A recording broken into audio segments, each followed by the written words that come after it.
And I think when we kind of apply that in thought experiments, it becomes a bit silly, because if a man was kicking cows randomly on every occasion, I would favor the cow. So that you try this for yourself. Just have a think about this. It's easy. It's not a difficult one. A man is kicking a cow. Would you A, allow the man to continue kicking the cow because you have a bias in favor of the human, or B, intervene and stop the man causing needless harm? I think that's pretty easy. And then we can kind of extend that and say, what about if a cow was attacking a human? In this case, you might try and stop the cow. Mm-hmm. Yeah. Fair enough. What if it was attacking two humans, a newborn baby and a child rapist? Well, you might stop it attacking the newborn, but the rapist? Maybe not. Maybe you'd let it do it. These are all very, very important to the claim of speciesism. Yeah. Because that specific kind of definition of speciesism, which the guy who came up with it put forward. But while we're on thought experiments, and this is going to circle back to what AJ was saying. Here's one that might just demonstrate that speciesism isn't in and of itself morally wrong at all. So I want to stress before I put this forward, because as I said earlier, speciesism to me is a kind of subcategory of in-grouping. So there are many, many cases, which I'm sure we can all think of, where in-grouping is absolutely wrong. And even within like the subject we're talking about, which is farming. So I'm using this as an experiment to show and kind of all things being equal example. So it might not be as cut and dry as people to show that kind of speciesism is not as cut and dry as people would have you imagine. So imagine, AJ, I'm aiming this at you because this directly relates to what you were saying earlier, that there are two children in a house fire and they're equal in every way. And I say that to avoid silly caveats like one is going to turn out to be the next Hitler. So you can only save one of these two children, but one is a complete stranger and one is your child.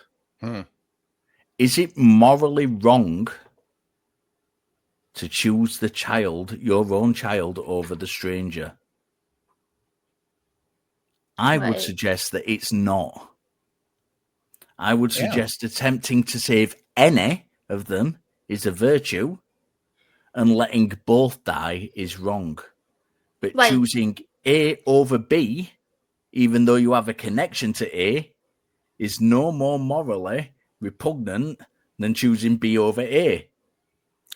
Yeah, I was going to say that, like, you could also argue that choosing the one that's not your own is moral as well, like whether that's moral or not. They're both moral. Because you're saving a life, Saving any of them is moral, the moral choice. But specifically choosing your own child is not immoral, and that's the important point. I would say it's hard to argue that if one of them is my child, then in my eyes, trying to make the argument that they are equal is an uphill battle.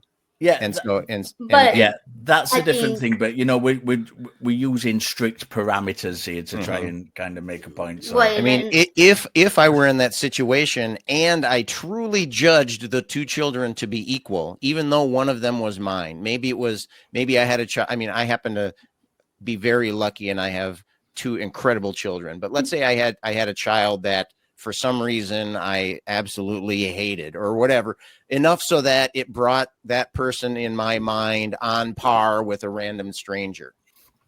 In that case, it might be different. But to your original point, or I think the original intent of your question was, obviously I would take, in fact, I might even say it was, well, no, that now that I think about it, I wouldn't say that. I was going to say it might even be immoral to not take your own child. Yeah, I was actually going to say that, Scott. I was going to be what I was going to say. Like, if I would feel that if I didn't save my own child, that it would be unmoral to myself, because like morally as a parent, you're Right. supposed to protect your child, right? So It wouldn't would be certainly immoral? be hurting yourself Yeah. more. You'd be Yeah. causing harm to yourself. Yeah. Although you'd be compensated by the the help that you're giving to the other the other parent. And so True. it's tough to judge. But yeah, I don't think anybody could say that saving your.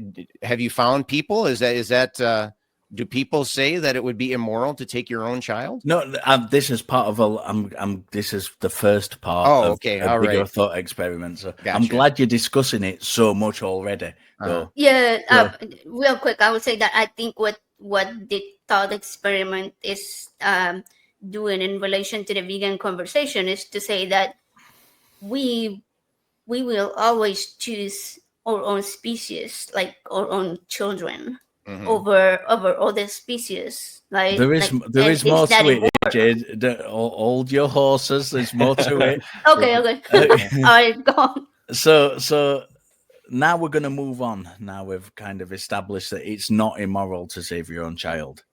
Okay. So there is a human animal. This is the next part of it. There is a human animal A and non-human animal B. Both are starving. You can kill the animal and save A, yourself, or sacrifice yourself and save the animal B. What Okay, is so the you right are the human animal. action? You are the human animal in this. You are the human animal. Okay.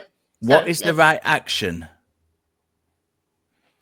Because I would suggest that, again, as in the previous case, saving either is a virtue and not saving any is wrong. Right. So choosing yourself is not wrong. It is at least as virtuous as choosing sacrificing yourself to the animal.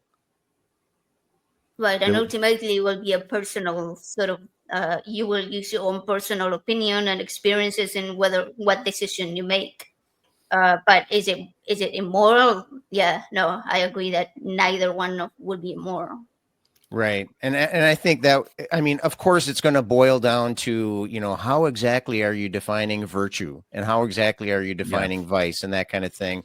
But I think in general, people wouldn't disagree with, well, it was do or die. It was you or them, and if it came down to that, I think most people would, would kill the animal. I'm sure that there are groups of people that, even some religious groups that would say, that they would let themselves die to feed the animal.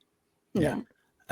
Okay, so we're going to move on to the final part of this. All right, here we go. This is the gotcha. Important part, and this is something AJ touched upon earlier in the conversation as well. This has got implications for the vegan.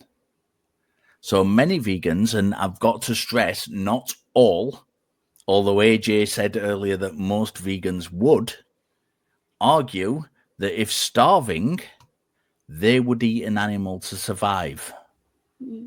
In which case, I would say, welcome to speciesism.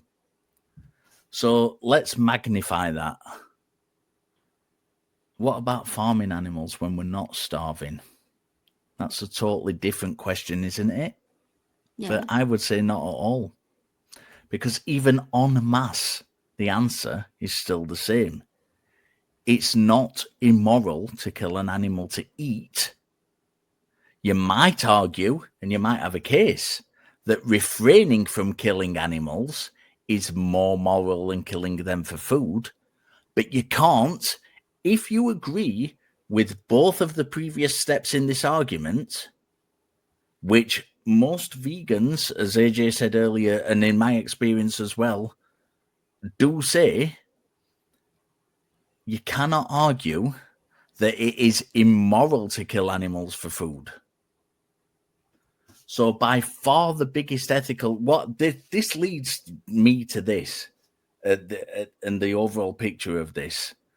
By far the biggest ethical question is not what we farm, but how we farm. And in that, I've got very, very little disagreement with vegan considerations. But I think following the steps of this thought experiment, we can see that actually killing animals for food is not immoral. We've just walked through the process of why killing animals for food is not immoral. So to play devil's advocate a little bit here, please do. That's why we're here. Yeah. So, so what? And I'm sure you've thought of this, and so I'm sure you have an answer prepared for this. But so the difference then is that in the second example, you didn't have another choice, right? And so, how are we going to make the jump to killing the animal to eat, even when you have other choices? And I know that any type of consumption, any type of farming, any type of food production is going to have going to cause harm. But let's say that there was another example that we could show. And again, this is a thought experiment. Let's say that we could show that doing this other option would be less harmful than killing the animal to eat. Can you tell me where in the previous options we didn't have a choice? Yeah, we have a choice, but it's a choice between your own survival and the survival of the other animal.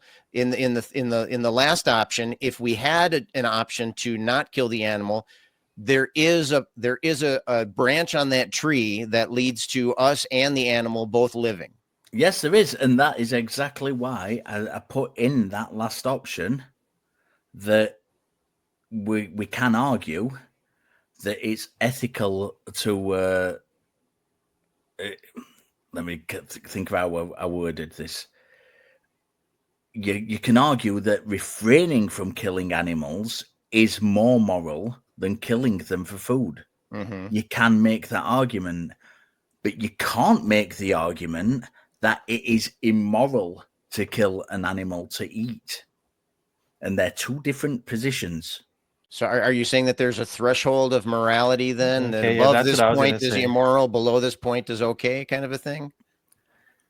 Like depends on the situation. So is it based on whether you need to eat based on survival or based on just because? This is the point of the thought experiment, is to get you to think. And bear in mind, this thought experiment is talking about veganism as a moral imperative. It's not talking about being vegan, just like as a general person. Okay. Mm-hmm. It's specifically about veganism as a moral imperative. Now, we've already agreed in the first two steps that speciesism is not a consideration in this, because we're happy to choose in the first step our preference. Yeah. We're happy to kill an animal for food in the second step to feed ourselves. So speciesism itself is not a consideration in this. And that killing animals for food is not necessarily immoral. Now, if killing animals for food is not immoral, then the argument that veganism is a moral imperative does not hold.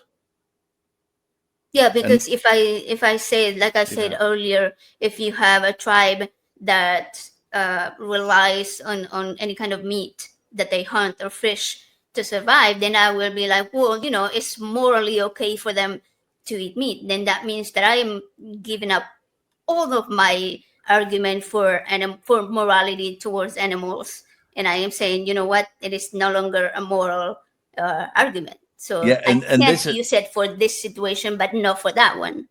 And this is where we jump back to the earlier conversation we had about the definition of veganism itself being special pleading. We're all falling into Richard's trap. I was going to say, he took it in a big circle. You got me, Richard. I cannot disagree with you. Don't ask a philosopher onto your show. So Richard, let me ask you this then. Let's go another step then. What if the other animal was another person? Yeah, human. I was gonna go there. I was gonna ask that too. Absolutely. That's another step in the question. So can we say then that killing that person is okay, or at least is not? If it was for immoral? Survival, it would be okay, but would it be immoral or immoral? I think it will be, because we use that for instances of self-defense. Like if a man were to be trying to take advantage of me physically, and I were to kill them, that would not be considered immoral, right? Yeah. And if, let's say, I was stranded in an island with another human being, and we were both about to starve, and we cannot find any source of food, and we have not been able to hunt any animals, and all we have is each other, it will probably be survival of the strongest. And a quick shout out to the chat who are talking about George Carlin's bit on cannibalism. So I just wanted to recognize that. Big thumbs up from me. Yeah, I there's just one. I know I've kind of dominated this, and I kind of suspected I might do at the beginning. There is another kind of thing I want to raise before we go, if people don't mind me doing that.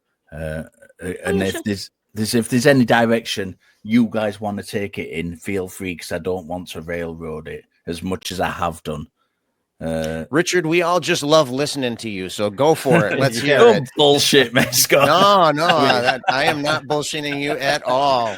I love talking to you, Richard, so please do.